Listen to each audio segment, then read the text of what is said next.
Usted está diciendo lo contrario, es más, no se ha manifestado que existe una normatividad de que se valora la condición de emergencia y no el precio, ¿no? El decreto de urgencia número 28 es explícito en indicar que los encargados de hacer los requerimientos es el INS. Entonces nosotros como Perú Compras lo que hacíamos era gestionar la compra. Entonces nosotros no nos vamos a negar a lo que pida el INS, porque el INS es el órgano técnico. Entonces los encargados de ver la estrategia, qué se compra, qué no se compra, es el Ministerio de Salud. Entonces no podría opinar al respecto. Señora Mazo, entonces ustedes de Perú Compras no cuestionaban si eran pruebas rápidas o pruebas moleculares. Nosotros no somos un órgano técnico relacionado a temas de salud. Entonces, ¿qué ven? ¿Costos? No, nosotros gestionamos la compra. Digamos los que se encargaban de hacer los trámites administrativos, exacto, de compras. Sí, incluso este decreto 28 es bien expreso en indicar que Perú Compras se encarga de generar esta orden de servicio o del bien y finalmente todos los bienes llegaban a los almacenes de Senares. Entonces nosotros nos encargábamos justamente de adquirir el producto y que el proveedor deje estos bienes en los almacenes de Senares, ¿no? Ok. ¿Cuál fue la fuente que se usó para tener conocimiento de las empresas que podrían cumplir con el perfil de requerimiento? Cuando se suscitó esto del decreto de urgencia, formaron equipos de trabajo dentro de Perú Compras.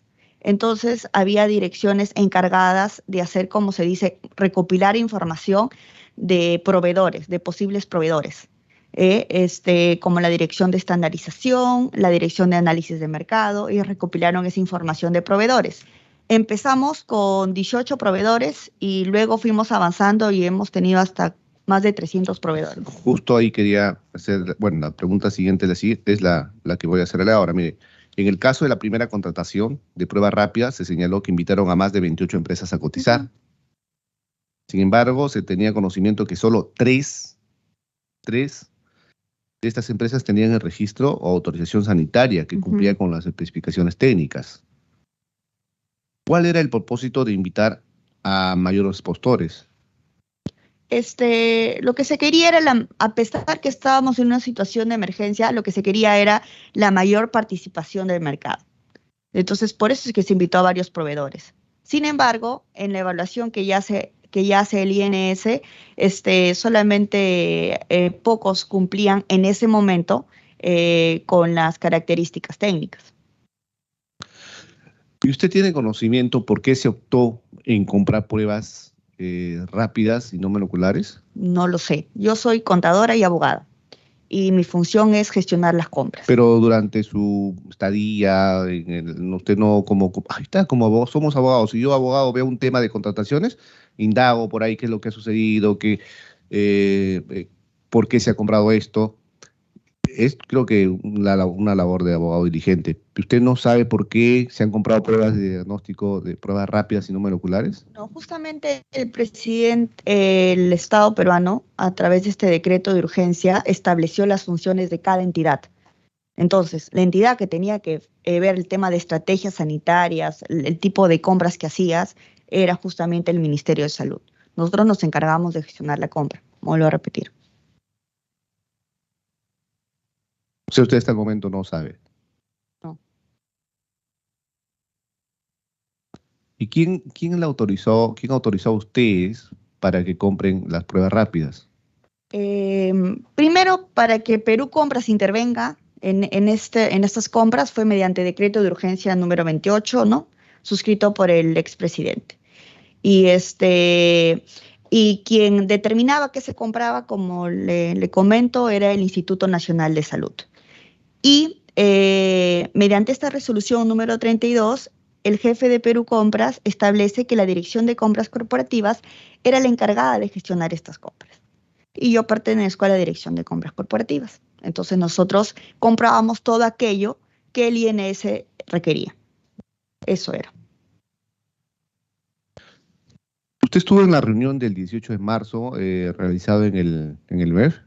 No, yo soy especialista de compras corporativas y siempre mi función es hacer las indagaciones de mercado de requerimientos de diferentes tipos de requerimientos que pueda hacer cualquier entidad, porque también vemos contrataciones por encargo.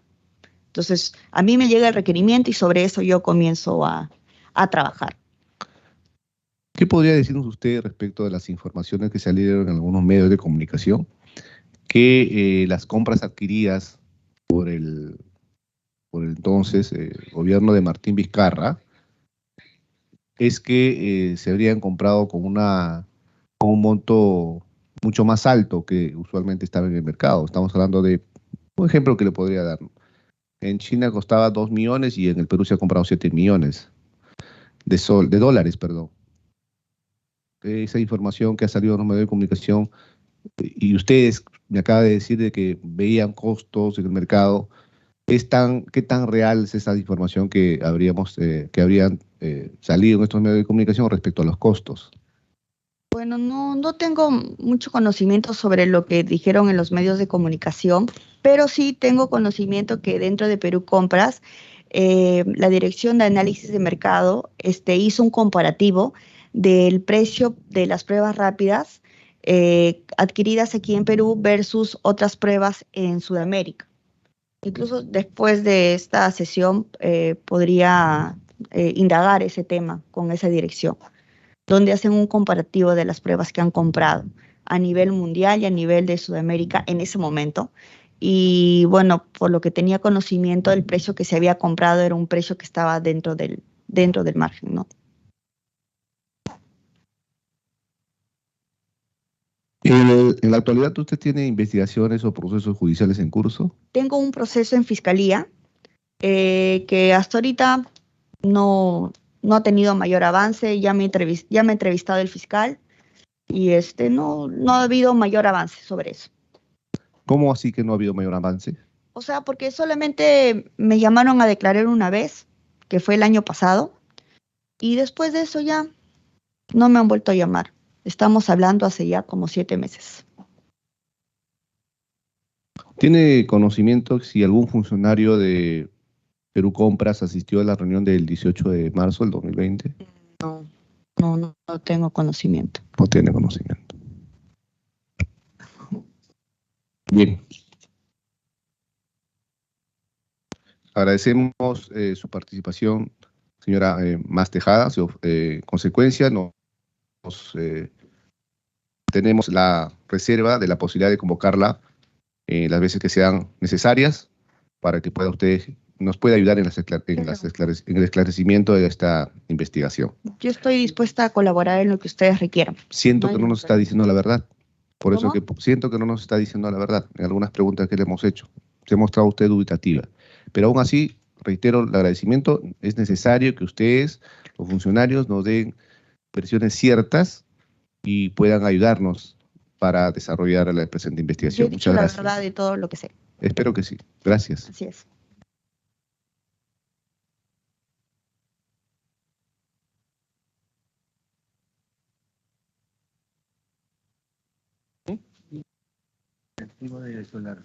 Ya. El que hizo las construcciones de hospitales temporales.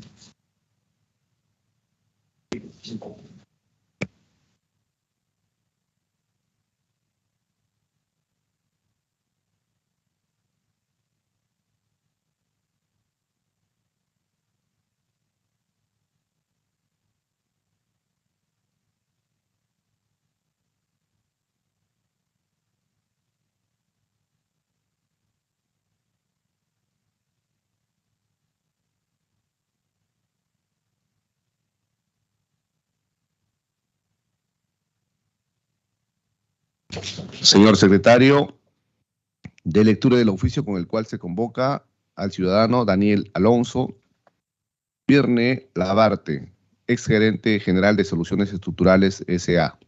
SAC. Lima, 9 de mayo de 2022, oficio 192, señor Daniel Alonso Virne Labarte. De mi mayor consideración, tengo el agrado de dirigirme a usted en mi calidad de presidente de la Comisión de Fiscalización y Contraloría del Congreso de la República, con facultades de comisión investigadora aprobadas por el Pleno del Congreso de la República a través de la moción de orden del día 370, mediante la cual se otorga facultades de comisión investigadora a la Comisión de Fiscalización y Contraloría a fin de indagar y averiguar exhaustivamente todos los hechos relacionados o ligados directa e indirectamente a la pandemia de COVID-19 y a la emergencia sanitaria nacional desde la entrada en vigencia del Decreto Supremo 008-2020 Salud hasta el 26 de julio de 2021, analizando la existencia o no de presuntas conductas culposas o dolosas ocasionadas por comportamientos irregulares, indebidos o negligentes por parte de altos funcionarios, autoridades y o servidores públicos, personas naturales y o jurídicas incurridos presuntamente por el pésimo manejo de la emergencia sanitaria nacional que ocasionó la pérdida de miles de vidas humanas, dejando familias desamparadas, personas con largas rehabilitaciones, afectándose peligrosamente a nuestra sociedad y causando incluso un serio perjuicio al Estado. En tal virtud, se le cita a usted a comparecer ante esta comisión investigadora en calidad de testigo para que informe sobre los hechos y circunstancias relacionadas a las presuntas irregularidades objetos de investigación a que se refiere la moción de orden del día 370 que es adjunta al presente. Su comparecencia se realizará en la sesión convocada para el día martes 24 de mayo de 2022 a partir de las 9 horas en la sala Marta Gilebran Pérez Treviño, sala 5 del edificio Víctor Raúl Aya de la Torre, edificio de comisiones del Congreso de la República. Para garantizar su derecho al debido procedimiento parlamentario puede asistirse en compañía de abogados si así lo considera pertinente. Asimismo, deberá hacer entrega de la documentación que considera relevante, que apoyen sus declaraciones y que considere sirvan para el cumplimiento de los objetivos de la comisión investigadora, sin perjuicio de los requerimientos de información complementaria que se le pueda solicitar posteriormente. Su comparecencia es obligatoria. En caso de inconcurrencia y o no entregar la documentación requerida, la comisión investigadora se encuentra facultada para solicitar que sea conducido por la fuerza pública y solicitar el allanamiento o incautación de la documentación solicitada conforme a las facultades establecidas en el artículo 97 de la Constitución Política y los literales B y D del artículo 88 del Reglamento del Congreso de la República. Atentamente, Héctor José Ventura Ángel, presidente de la Comisión de Fiscalización y Contraloría del Congreso de la República. Eso es todo, señor. Gracias, señor secretario. Señor Virne Labarte, buenos días. Vamos a proceder a tomarle juramento. En consecuencia, nos ponemos de pie.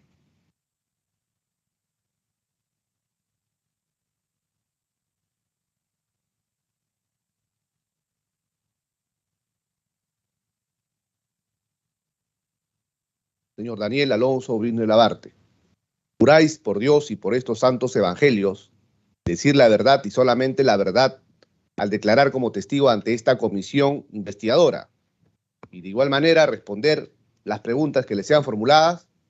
Sí, juro. Si así lo hiciereis, que Dios os premie. Si no, que él y la nación os lo demanden. Pueden tomar asiento.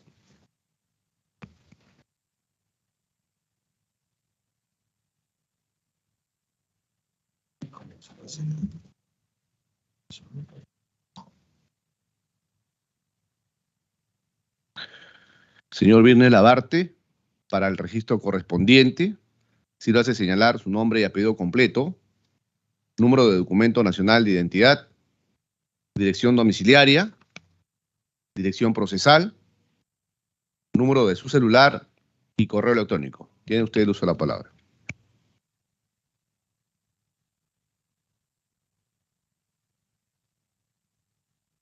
Muchas gracias.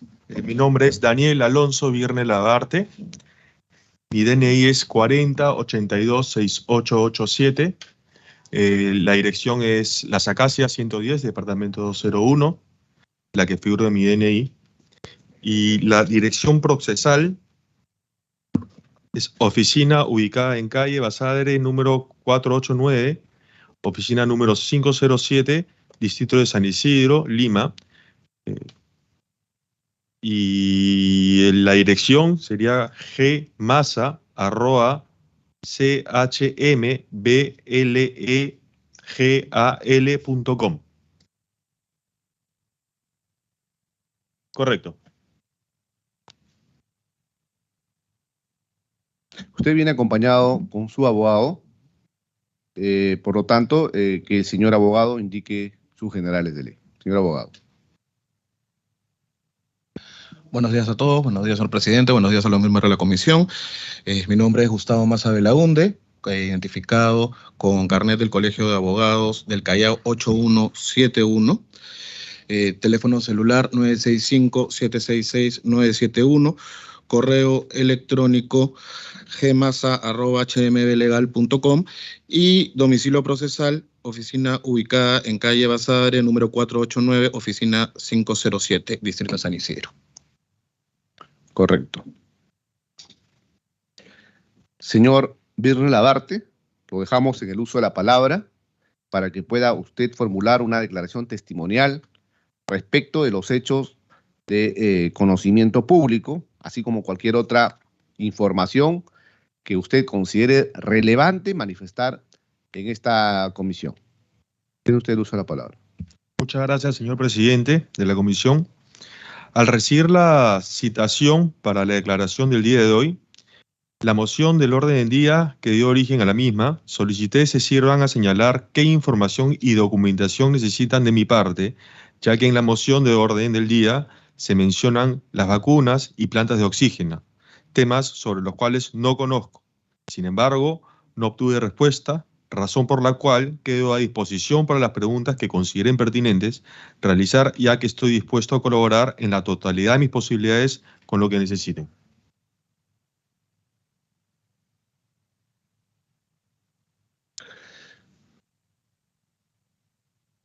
Precise usted, señor Birne Labarte, ¿qué profesión ejerce?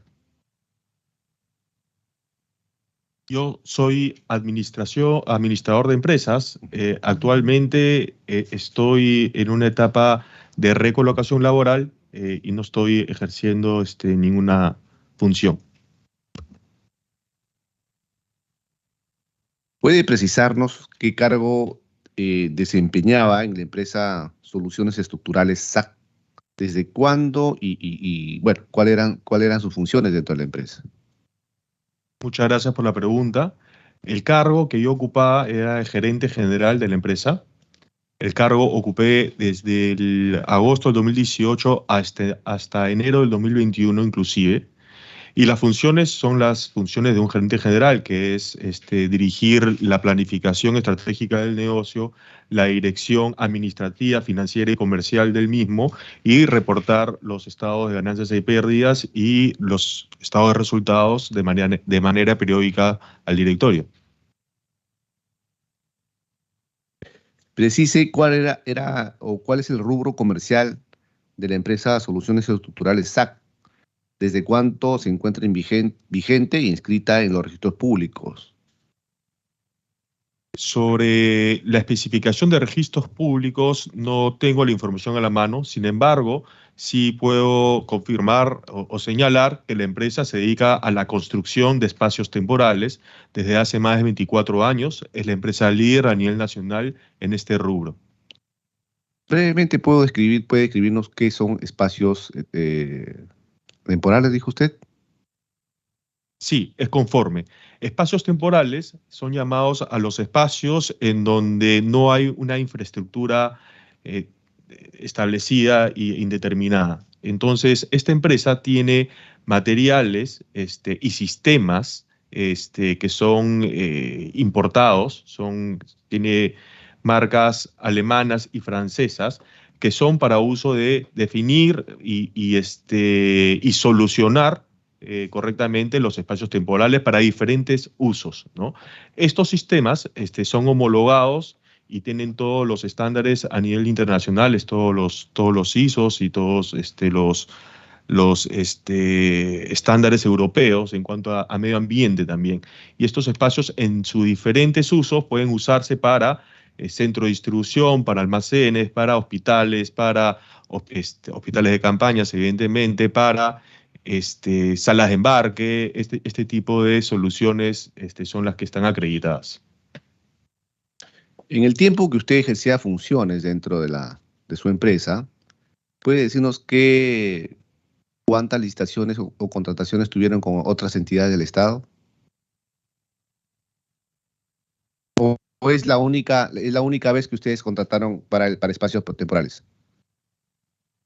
Con el Estado, durante mi gestión, debe haber sido la única. ¿Cuánto tiempo estuvo usted como gerente? Cerca de 2 años.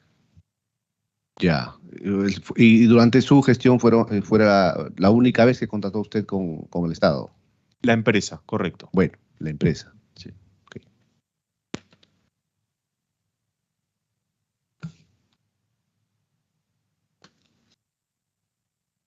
¿Recuerda usted el monto adjudicado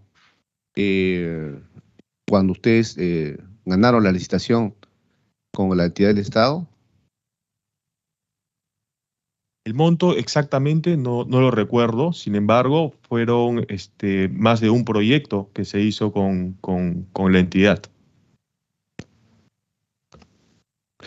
Y en la mayoría fueron contrataciones directas. Sí, no tengo la información a la mano, sin embargo, lo puedo solicitar a la empresa y de manera formal, si ustedes lo indican, para que les pueda llegar la información. Correcto, correcto.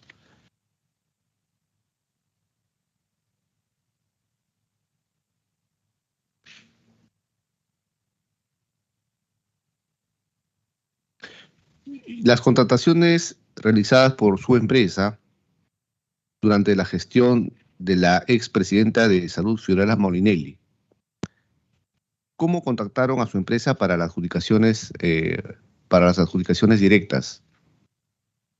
Muchas gracias por la pregunta, señor presidente. En realidad no es mi empresa. Yo, como le comenté, no soy dueño de la empresa, simplemente era un trabajador ejecutivo dentro de la empresa como gerente general. A nosotros nos convocan directamente, a la empresa la convocan directamente a través del correo electrónico de la empresa.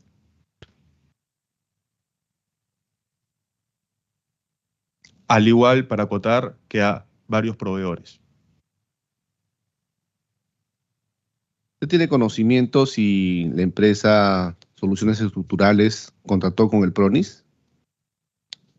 Sí, es correcto. ¿En qué situación contrataron con esta entidad del Estado, con PRONIS? Del mismo modo, el PRONIS nos hizo llegar vía correo electrónico al correo electrónico de la empresa los diferentes requerimientos a los diferentes proyectos de acuerdo a las necesidades que ellos tenían.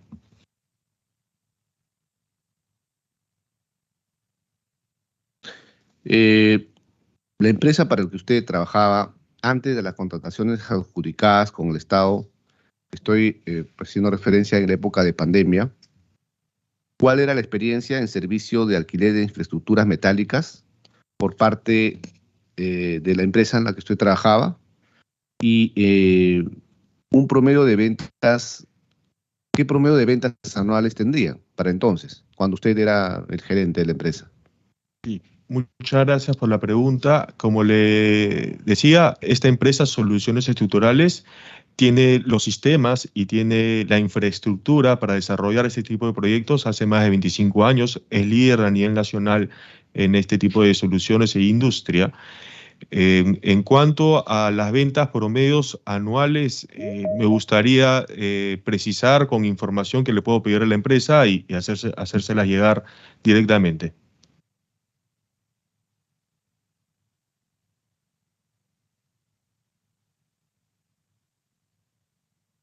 En ese sentido, señor Virne, para poder adjudicar con el Estado, ¿qué documentos, qué trámites realizaron ustedes para acreditar la experiencia en los rubros de infraestructura hospitalaria? En cuanto a infraestructura metálica, acreditamos con toda la experiencia que tenía de la empresa en los diferentes proyectos en los que ha trabajado. Este tipo de sistemas, como le digo, tienen varios usos. Puedo nuevamente solicitar esta información de cuáles fueron los requisitos que nos solicitaban en cada una de las entidades, sin ningún problema.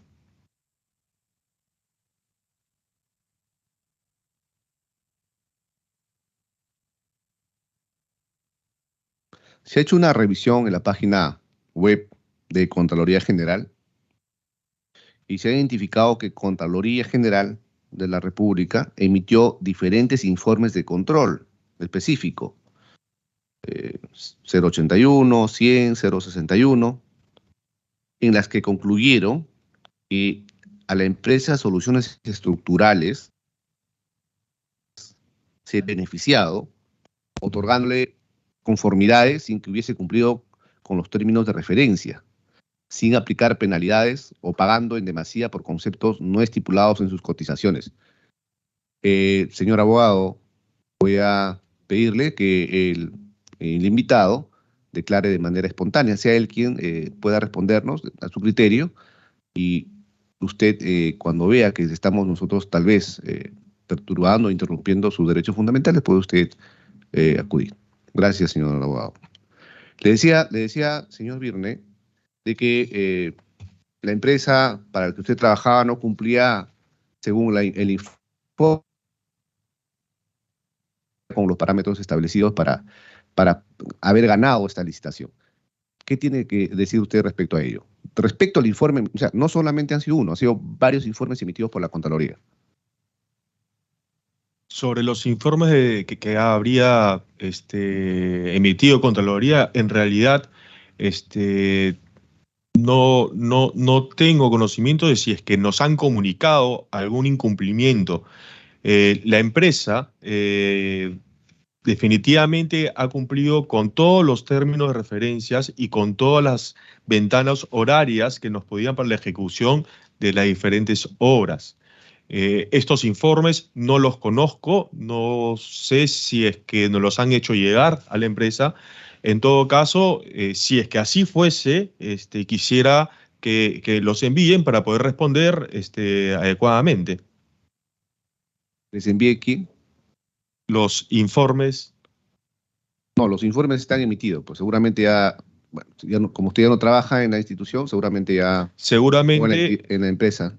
Entonces, en ese caso, seguramente ya han sido respondidos. Mientras tanto, usted no sabía de esos informes.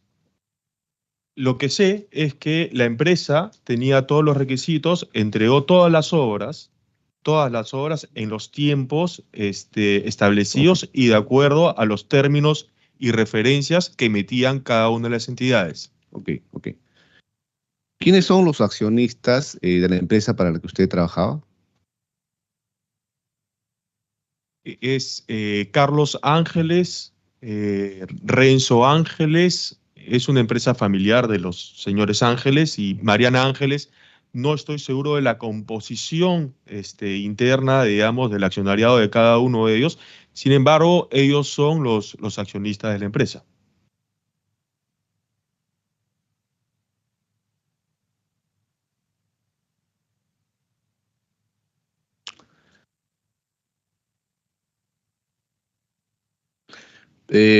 ¿Conoce usted al ciudadano Salvador Alejandro Jorge del Solar Labarte? Sí, es conforme. ¿Qué relación tiene usted con él? Salvador del Solar es mi primo hermano. Ok.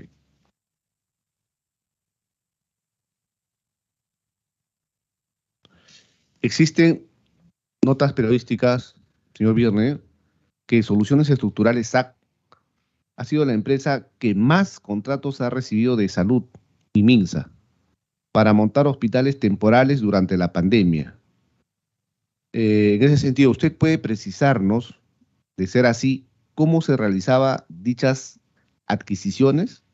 ¿Ustedes han cumplido con la normatividad de salud para poder haber ganado esas licitaciones? Gracias por la pregunta, señor presidente. Es una pregunta bien extensa, voy a responder. Si es que me falta complementar con algo, por favor, encantado me la puedan hacer de nuevo.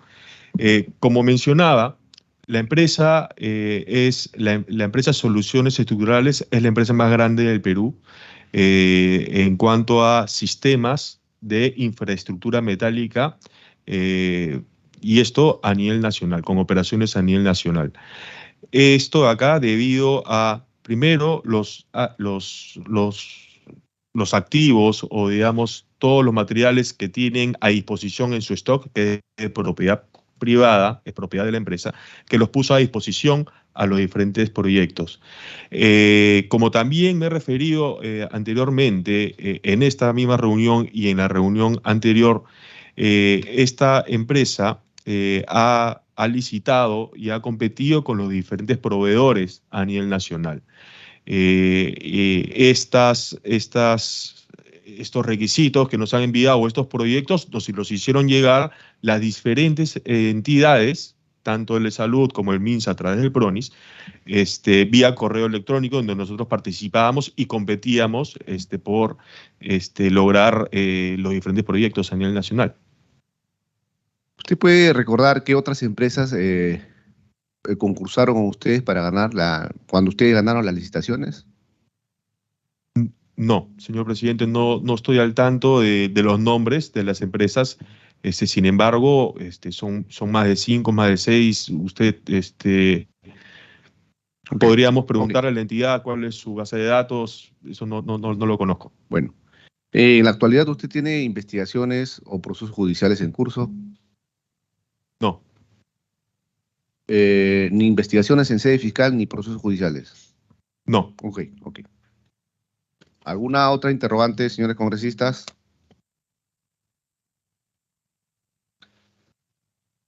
Señor Daniel Birne Labarte, agradecemos su participación en esta comisión. En consecuencia, cabe la posibilidad que si en algún momento podamos nuevamente invitarlo para ayudarnos a esclarecer esta investigación en esta comisión. Muchas gracias. Gracias, señor abogado. Muchas gracias, señor presidente. Muchas gracias a todos los presentes.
Señor secretario, de lectura del oficio con el cual se convoca al ciudadano Luis Cordero Muñoz, asesor de la Dirección Nacional de Presupuesto Público del Ministerio de Economía y Finanzas.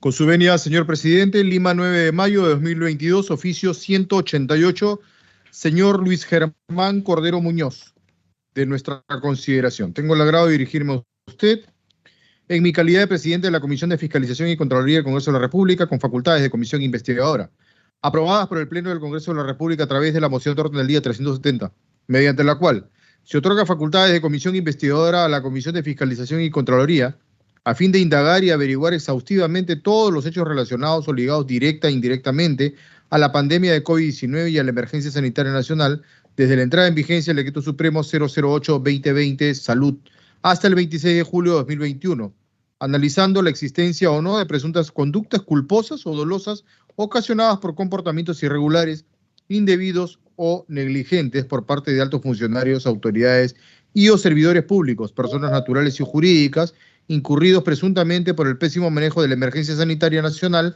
que ocasionó la pérdida de miles de vidas humanas, dejando familias desamparadas y personas con largas rehabilitaciones, afectándose peligrosamente a nuestra sociedad y causando incluso un serio perjuicio al Estado.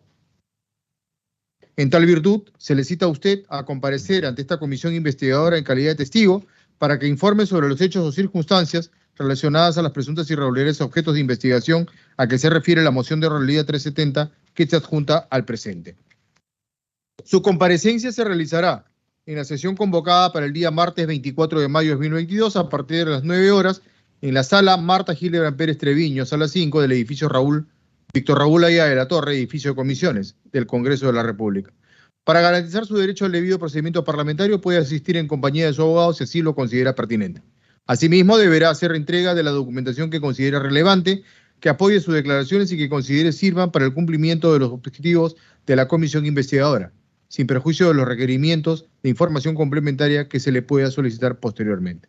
Su comparecencia es obligatoria En caso de inconcurrencia y/o no entregar la documentación requerida, la comisión investigadora se encuentra facultada para solicitar que sea conducido por la fuerza pública y solicitar el allanamiento o incautación de la documentación solicitada conforme a las facultades establecidas por el artículo 97 de la Constitución Política y los literales B y D del artículo 88 del Reglamento del Congreso de la República. Atentamente, Héctor José Ventura Ángel, presidente de la Comisión de Fiscalización y Contraloría del Congreso de la República. Eso es todo, señor. Gracias, señor secretario técnico. Señor Cordero Muñoz, buenos días. Vamos a proceder a tomarle juramento. Nos ponemos de pie.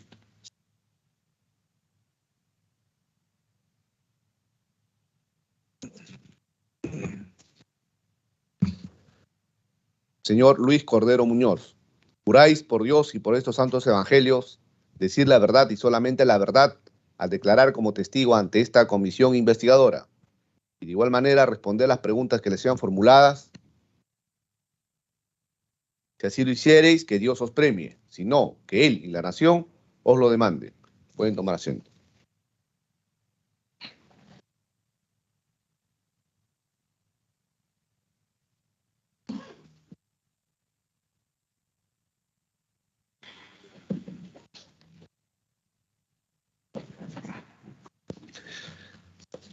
Señor Cordero Muñoz, para el registro correspondiente, sirva a señalar sus nombres y apellidos completos, número de documento nacional de identidad, su dirección domiciliaria, su dirección procesal, número de su celular y correo electrónico.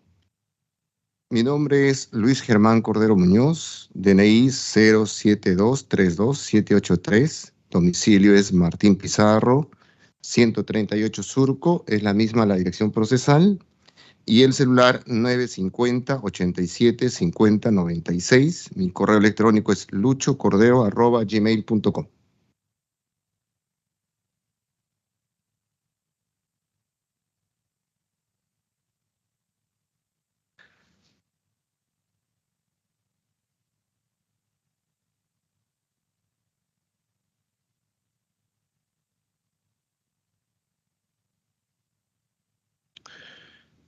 Señor Cordero Muñoz, precise dónde laboraba en marzo del 2020. En el mes de marzo del año 2020, yo estaba terminando una asistencia técnica para el Ministerio de Economía. Esta asistencia técnica había sido contratada por la Unión Europea a una firma española. Yo estaba trabajando para esta firma española. Okay. ¿Y cuáles eran sus funciones? En la firma española, la asistencia técnica iniciaba en abril del 2019 y terminaba el 7 de abril del 2020. Y básicamente el tema de la asistencia técnica tenía que ver con programas presupuestales. Ok. ¿Usted participó en la reunión del 18 de marzo del 2020 en la sede del MEF? Sí estuve presente en las reuniones. Eran varias reuniones, presidente. ¿Cómo varias reuniones? ¿Ustedes tuvieron varias reuniones o varias, en varias oficinas? En un ambiente como este, habían varios grupos trabajando del Ministerio de Economía y también del Ministerio de Salud. Pero respecto al tema principal que era pandemia. Pandemia. En verdad, desde antes del 18 habían varias estas reuniones.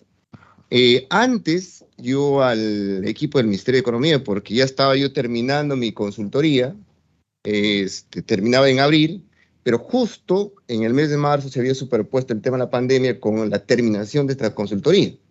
Y prácticamente el equipo del Ministerio está totalmente dedicado al tema de la pandemia.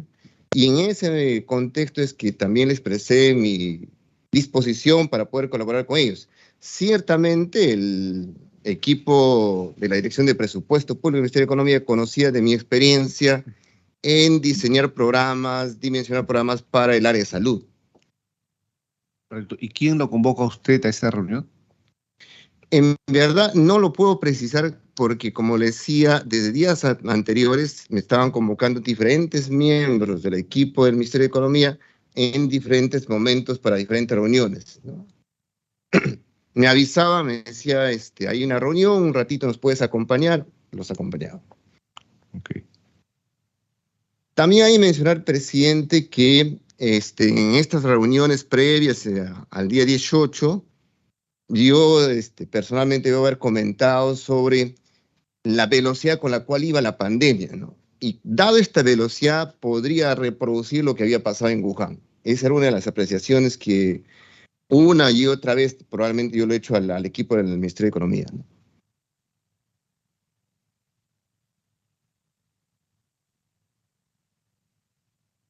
Señor secretario, atento al audio que vamos a pasar.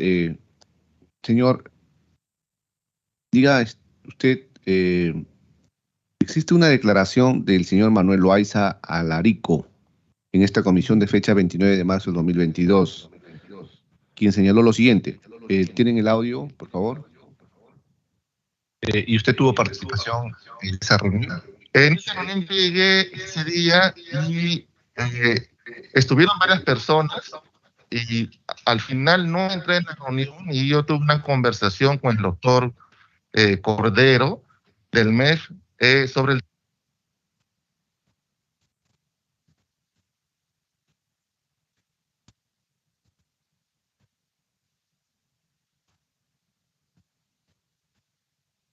Señor Cordero, ¿usted se reunió con Manuel Loaiza Alarico? Señor presidente, debe ser desde antes que en el Ministerio de Economía había una preocupación muy así generalizada en todos ellos por las dimensiones que podía tener la epidemia. En verdad, había la inquietud que el requerimiento inicial era muy pequeño y había que redimensionar el tema de este requerimiento para atender la epidemia. Y uno de los datos claves para esto eran las proyecciones de la cantidad de casos que iba a ocurrir del COVID. Y seguramente, y eso lo digo así, porque alguno de los miembros del equipo técnico del Ministerio de Economía debe haber pasado la voz para conversar con el doctor Loaiza, ¿no? Pero no solamente con él, sino probablemente otras personas más con las cuales hemos interactuado sobre este tema de proyecciones. Y le digo esto porque, y como le mencionaba, ya antes había mencionado que la epidemia podía parecerse a lo de Wuhan, ¿no? Por la cantidad de casos que comenzaban a aparecerse día a día, ¿no? Correcto. Ahora, también usted se reunió con otras personas, como por ejemplo César Vladimir Munaico. Y le menciono que es muy probable porque no era una sola persona, sino en el transcurso del día 18 y no sé si días anteriores también, el tema de las proyecciones era un tema crítico. Sí, Cada vez era más crítico. Y entonces, dentro de sus funciones, ¿usted tenía esa facultad? No. Fíjese que el marco de la asistencia técnica, porque no tenía yo cargo ninguno con el Ministerio de Economía, era una contratación que la Unión Europea había hecho a esta empresa española para dar asistencia técnica al Ministerio de Economía en el área en los temas de programas presupuestales, y había comenzado en abril de 2019 y terminaba en abril del 2020. Y mi participación ha sido fuera y al margen totalmente de este contrato, ¿no? Bueno. Manifesté mi disposición para poder colaborar con el equipo, porque ya en ese último mes había mucho ajetreo sobre el tema. Prácticamente lo que estábamos haciendo nosotros ya había pasado a un segundo plano. El tema principal era la atención a la pandemia. En ese contexto es que yo les menciono, aquí estamos a disposición para lo que les pueda ser de utilidad, ¿no? Usted tuvo participación en la elaboración del documento emitido por el señor Munaico sobre el escenario de la pandemia COVID-19 actualizado. No, ninguno. En lo que en el 18 debemos haber conversado de manera ahí en el espacio y más verbal, conversado sobre las proyecciones de la epidemia, ¿no? Ciertamente hay aspectos técnicos en las proyecciones, hay modelos matemáticos, hay diferentes parámetros que conversar y discutir, y eso debe haber sido el intercambio. Okay. O sea, literalmente no preciso, pero sí yo tenía antes información sobre cómo hacer las proyecciones, qué modelos matemáticos usar, qué parámetros se pueden usar. Es más, había seguramente esta conversación si la tasa de ataque es la de Wuhan, si es la de Italia, cuál de estas tasas de ataques podrían ser. Porque fíjese, si usted varía 5 puntos, ahí la epidemia toma pues valores muy altos. ¿Qué profesión tiene usted? Médico. Yo terminé el año 90 en la Universidad Cayetano Heredia y después en los últimos años he estado participando con la cooperación internacional en el diseño de programas de salud, en el área de protección social y en los sistemas de información. En su calidad de asesor y médico, no tenía el cargo de asesor. O de asesoría respecto a temas económicos, usted dijo al inicio, con esta entidad internacional.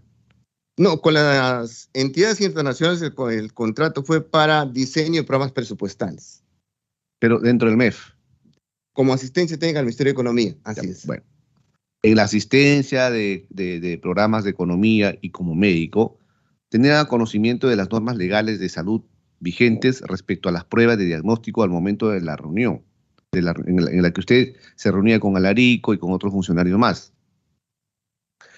La pregunta es, ¿en qué casos se realizó las coordinaciones?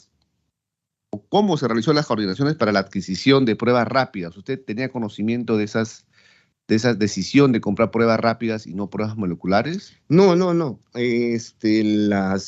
le consultaron a usted de repente como asistente en temas presupuestales? Y ahí preciso, señor presidente, fíjese, cuando estaban en el día 18, el principal tema era proyecciones y prevención de epidemia. Entonces, habían varios temas. De diferentes, en un momento se hablaban de los equipos de protección rápida y cuántas cantidades iba a ser. Y en esas discusiones o reuniones, también en alguno de esos momentos se conversó sobre la cantidad de pruebas, cuántas pruebas serían necesarias para el país, si esto se compara con lo que están haciendo otros países por habitante, cuántas serían esas cantidades, si es que se compara cuántas pruebas tiene que hacer por cada caso positivo, cuántas se debería tener en el caso del país. Y ahí el tema otra vez faltante y recurrente era el tema de que no teníamos actualizado unas proyecciones de cuántos casos podíamos esperar para la epidemia ni cuánto tiempo iba a durar, ¿no? Y esas eran las conversaciones que yo debo haber tenido en algún momento con una persona, con alguna otra persona del Ministerio de Salud. Ok. ¿En la actualidad tiene usted investigaciones en sede fiscal? No, ninguna. ¿Proceso judicial? Tampoco. Okay. Ninguna. Ok. ¿Alguna interrogante, señores congresistas? Ninguno. Agradecemos su testimonio, señor Luis Cordero Muñoz. La comisión se reserva la posibilidad de convocarlo nuevamente si resultara necesario para el esclarecimiento de la presente investigación. Se le invita a abandonar. Con el mayor gusto, presidente, estamos disponibles para cualquier convocatoria nueva que nos puedan hacer. Correcto. Gracias. Se suspende brevemente la sesión.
Se reanuda la sesión, señores congresistas.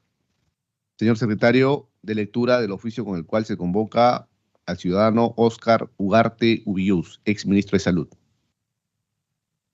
Con su venia, señor presidente, Lima, 9 de mayo de 2022, oficio 191, señor Óscar Raúl Ugarte Ubillús, de mi mayor consideración. Tengo el agrado de dirigirme a usted en mi calidad de presidente de la Comisión de Fiscalización y Contraloría del Congreso de la República, con facultades de comisión investigadora aprobadas por el Pleno del Congreso de la República a través de la moción de orden del día 370, mediante la cual se otorga facultades de comisión investigadora a la Comisión de Fiscalización y Contraloría, a fin de indagar y averiguar exhaustivamente todos los hechos relacionados o ligados directa e indirectamente a la pandemia del COVID-19 y a la emergencia sanitaria nacional, desde la entrada en vigencia del Decreto Supremo 008-2020 SA hasta el 26 de julio de 2021, analizando la existencia o no de presuntas conductas culposas o dolosas ocasionadas por comportamientos irregulares, indebidos o negligentes por parte de altos funcionarios, autoridades y o servidores públicos, personas naturales y o jurídicas incurridos presuntamente por el pésimo manejo de la emergencia sanitaria nacional que ocasionó la pérdida de miles de vidas humanas, dejando familias desamparadas, personas con largas rehabilitaciones, afectándose peligrosamente a nuestra sociedad y causando incluso un serio perjuicio al Estado. En tal virtud, se le cita a usted a comparecer ante esta comisión investigadora en calidad de testigo para que informe sobre los hechos y circunstancias relacionadas a las presuntas irregularidades objetos de investigación a que se refiere la moción del día 370 que se adjunta al presente. Su comparecencia se realizará en la sesión convocada para el día martes 24 de mayo de 2022 a partir de las 9 horas en la sala Marta Hildebrand Pérez Treviño, sala 5 del edificio Víctor Raúl Haya de la Torre, edificio de comisiones del Congreso de la República. Para garantizar su derecho al debido procedimiento parlamentario, puede asistir en compañía de abogados si así lo considera pertinente. Asimismo, deberá hacer entrega de la documentación que considere relevante, que apoye sus declaraciones y que considere sirvan para el cumplimiento de los objetivos de la comisión investigadora, sin perjuicio de los requerimientos de información complementaria que se pueda solicitar posteriormente. Su comparecencia es obligatoria. En caso de inconcurrencia y o no entregar la documentación requerida, la comisión investigadora se encuentra facultada para solicitar que sea conducido por la fuerza pública y solicitar el allanamiento o incautación de la documentación solicitada conforme a las facultades establecidas por el artículo 97 de la Constitución Política y los literales B y D del artículo 88 del Reglamento del Congreso de la República. Atentamente, Héctor José Ventura Ángel, presidente de la Comisión de Fiscalización y Contraloría del Congreso de la República. Eso es todo, señor presidente.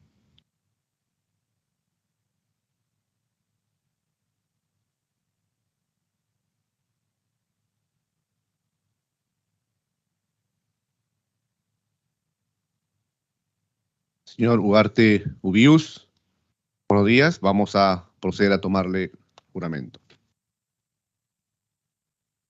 Nos ponemos de pie.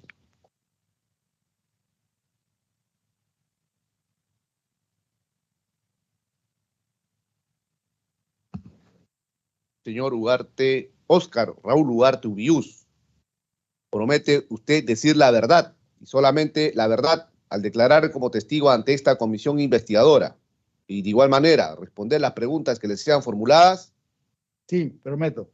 Si así lo hiciereis, que la nación os premie y si no, que ella os lo demande. Pueden tomar asiento. Gracias.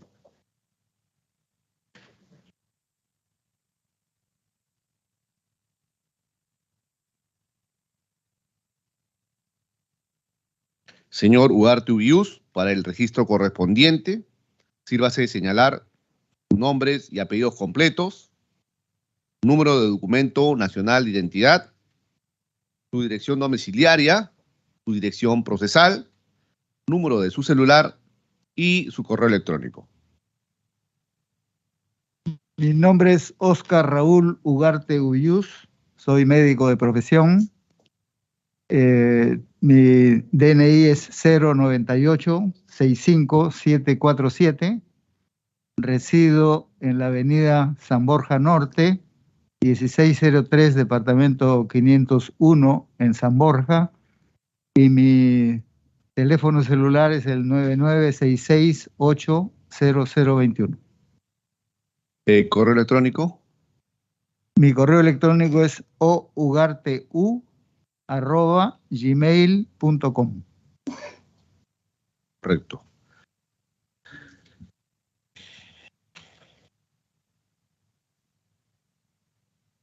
Vamos a proceder a realizar las preguntas y comentarios. Si algún congresista desea hacer uso de la palabra.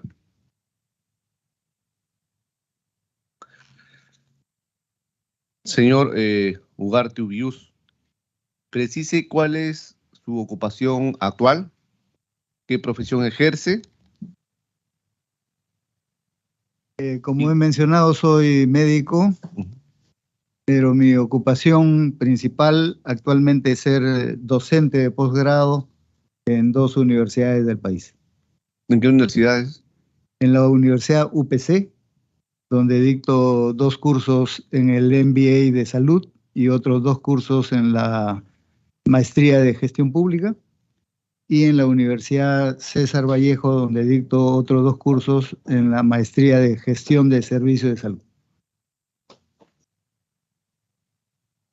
Señor Ugarte Ubiyús, en su calidad de ministro de Estado en la cartera de Salud, cumplió con dictar medidas y políticas sanitarias adecuadas e idóneas para evitar la propagación del coronavirus, del COVID-19. Sí, por supuesto, esa fue mi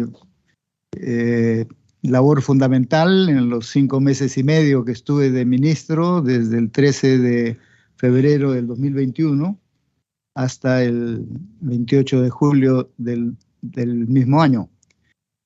La principal preocupación por la cual fui convocado, y ese fue el encargo del presidente del gobierno de transición, Francisco Sagasti, era impulsar el proceso de adquisición de vacunas y aplicación de vacunas, porque hasta ese momento no se había logrado como país adquirir las vacunas, y recién con un primer lote que llegaba justamente en los días que yo me incorporé como ministro, que fue 1 millón de dosis de Sinopharm, se inició la vacunación para el personal de primera línea, es decir, personal de salud y otros funcionarios, policías, ejército, etcétera, que están en primera línea.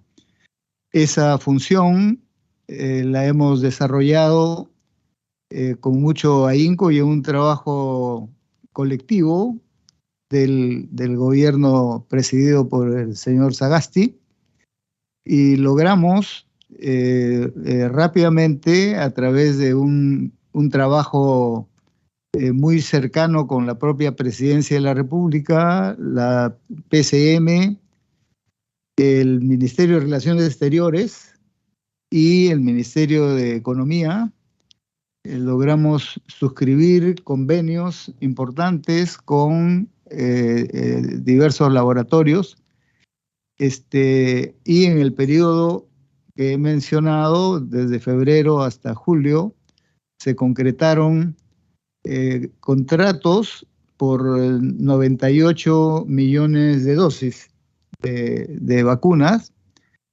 fundamentalmente con, voy a mencionar en orden de magnitud, con Pfizer, con quien se suscribió por 32 millones de dosis, luego Sinopharm, que se suscribió por 16 millones, AstraZeneca, que se suscribió por 14 millones, y COVAX Facility, que es el programa de la Organización Mundial de la Salud, que se suscribió por 13.200.000. Se añadió ya en el último tramo, en el mismo mes de julio, otros 20 millones con Gamaleya, que es la vacuna producida por esta empresa del gobierno ruso, más 2 millones que fueron donación del gobierno norteamericano, que se recibieron en el mes de julio igualmente. Ese volumen de vacunas que fueron llegando progresivamente permitieron iniciar un proceso de vacunación que, de mi punto de vista, ha sido exitoso, porque si bien fueron llegando gradualmente, eso permitió ordenar y planificar la vacunación, haciendo algunas modificaciones al plan original que había sido aprobado por el gobierno anterior, que incluía, por ejemplo, o señalaba ese plan original, que los adultos mayores no eran parte de la primera línea, sino que iban a pasar en un segundo momento. Esto por recomendaciones de los especialistas y particularmente de la comisión de alto nivel que se designó para asesorar al proceso de vacunación, se modificó y la población adulta mayor se incorporó como parte de la primera línea. Bueno, eso permitió cubrir todo lo que estaba planificado dentro de un cronograma hasta diciembre para incluir la vacunación de toda la población objetivo de 12 años a más, que en su momento eran 28.5 millones, con 2 dosis. Y ese fue el plan. Así lo ejecutamos hasta julio. Al siguiente gobierno, al gobierno actual, cuando entró el 28 de julio, le sugerimos al ministro ingresante, el doctor Ceballos, Hernando Ceballos, que continuasen con las políticas. Uno, la de adquisición de las vacunas, y dos, la estrategia de aplicación. Felizmente eso se mantuvo, y por eso hasta fin de año se ha logrado vacunar casi a toda la población objetivo con 2 dosis, y se inició, eso ya correspondió al gobierno del presidente Castillo, a partir de septiembre, octubre, iniciar la vacunación con la tercera dosis, que originalmente no estuvo previsto, pero que se convirtió en una recomendación a nivel internacional cuando se demostró, a partir de julio, agosto, que la segunda dosis lamentablemente perdía efectividad a los 3 o 4 meses y por lo tanto se requería el refuerzo. Correcto, correcto. Señor Ugarte Ubillús, ¿usted tiene conocimiento cuáles eran los motivos por el cual el Poder Ejecutivo demoró más de 3 meses en reducir la exigencia de la concentración de oxígeno medicinal del 99% a 93% a través del decreto de urgencia 066-2020?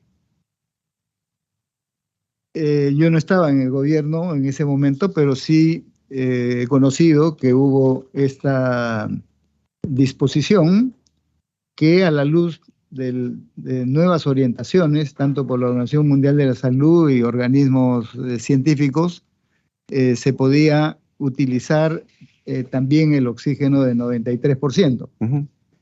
Vale la pena señalar que la norma de 99% era una norma internacional desde hace muchos años, que sigue vigente, dicho ese paso.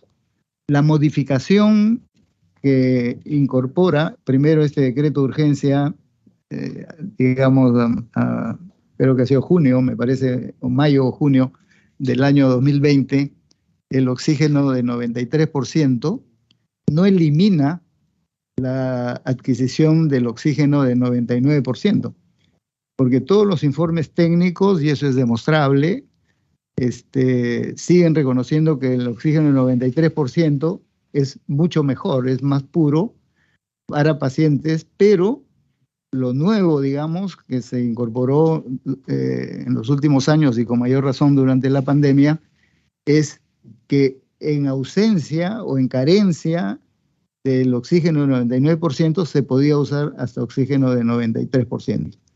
Eso está además establecido en una resolución ministerial en el periodo del presidente Vizcarra, si mal no recuerdo es agosto o septiembre del año 2020, y es sobre esa base que ya en el año 2021 se ha emitido una nueva resolución ministerial que me correspondió suscribirla a mí, donde se autoriza también el oxígeno de 93%. Okay.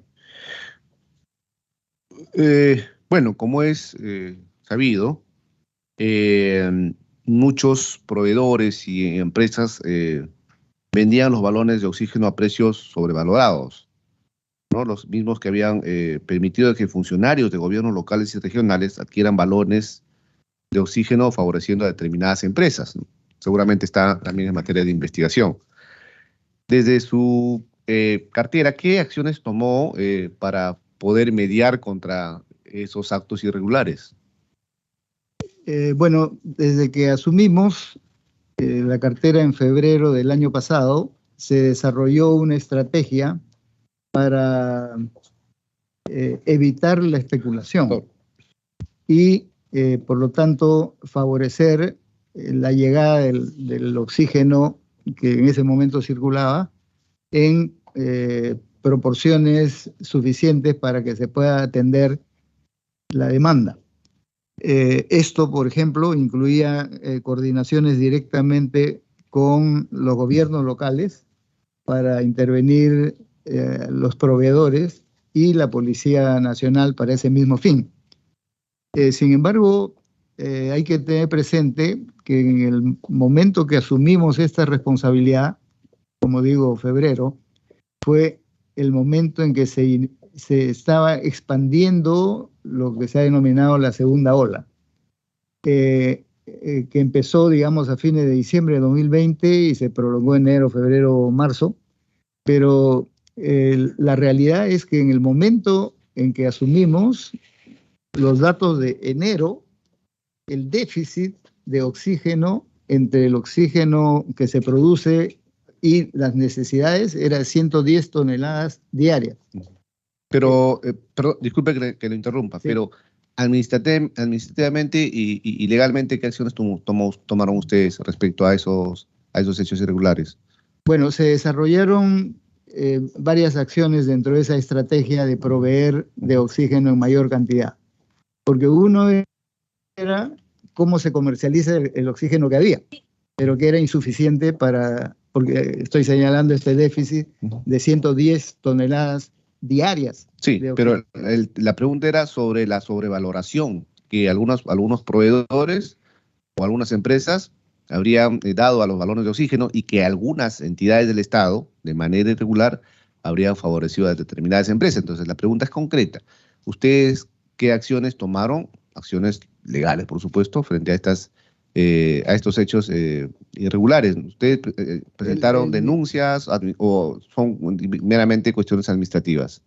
Bueno, el Ministerio de Salud no tenía cómo actuar en la comercialización de esto que se desarrollaba al nivel de la sociedad en diferentes niveles, salvo abastecer con más oxígeno y por lo tanto ahogar esa especulación producida. Y le señalo tres cosas.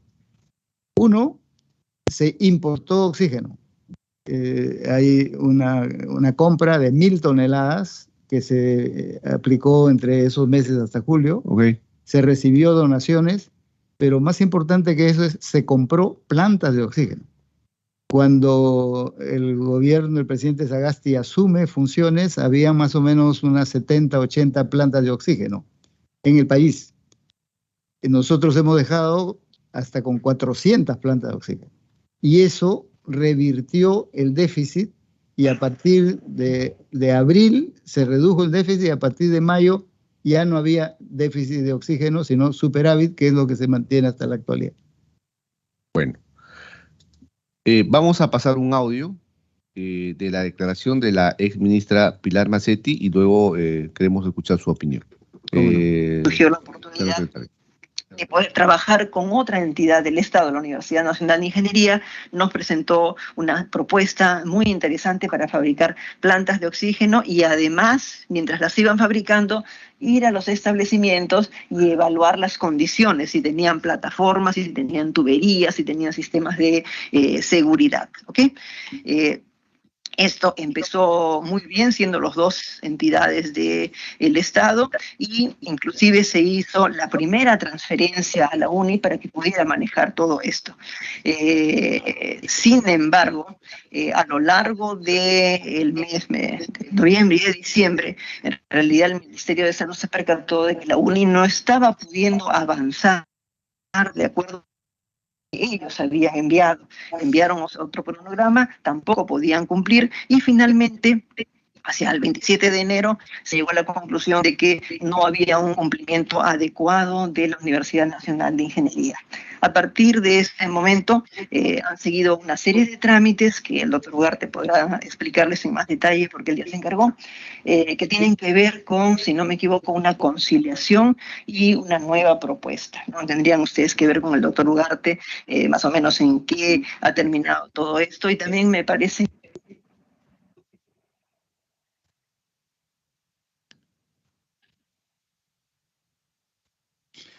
Sí, lo que dice la doctora Mazzetti es cierto.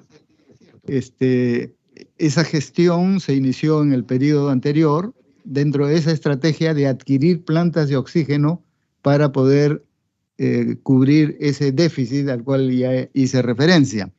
Pero como ella ha sostenido, la Universidad Nacional de Ingeniería no cumplió. Lo que nosotros heredamos fue un contrato incumplido por la Universidad Nacional de Ingeniería, porque el contrato era por 47 plantas de oxígeno y se le adelantó, no recuerdo exactamente la cantidad, pero que cubría más de la mitad, con cargo a que luego se pagaba la diferencia.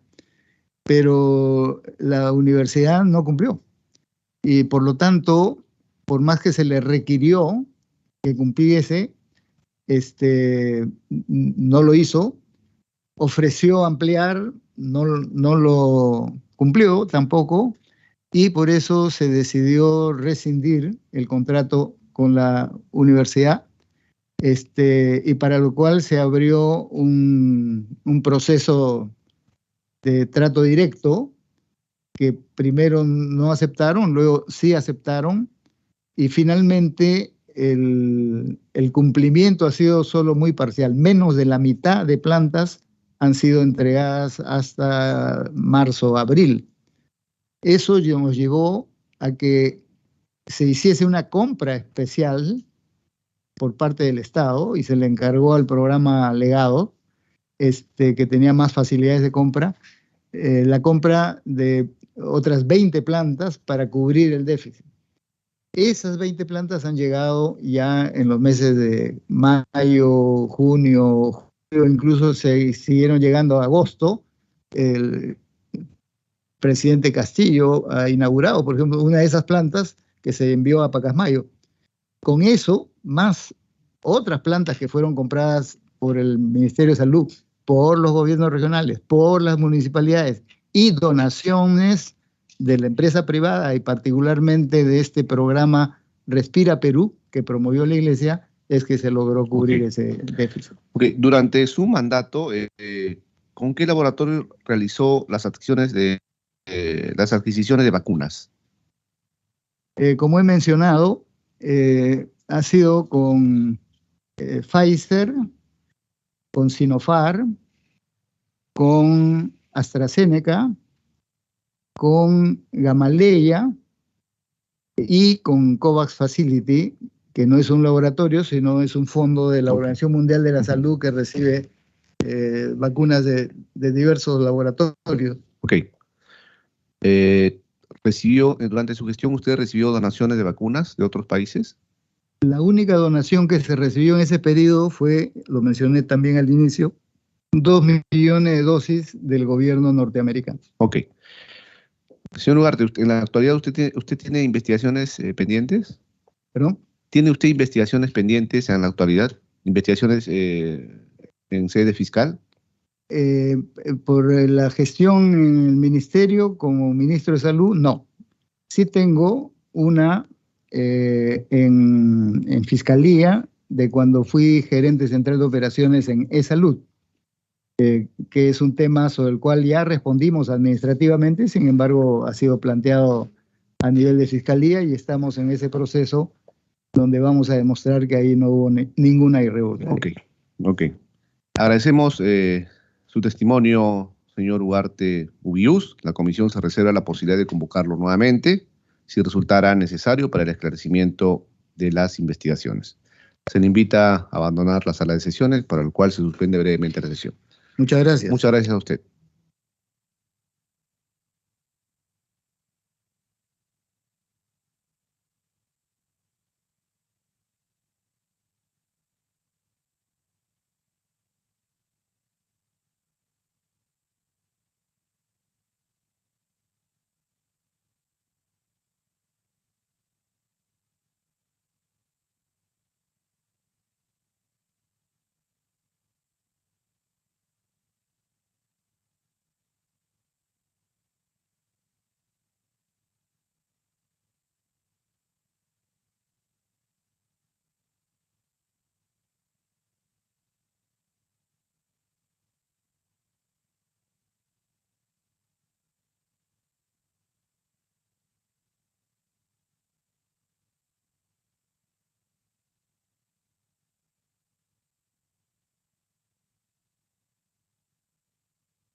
Se reanuda la sesión, señores congresistas.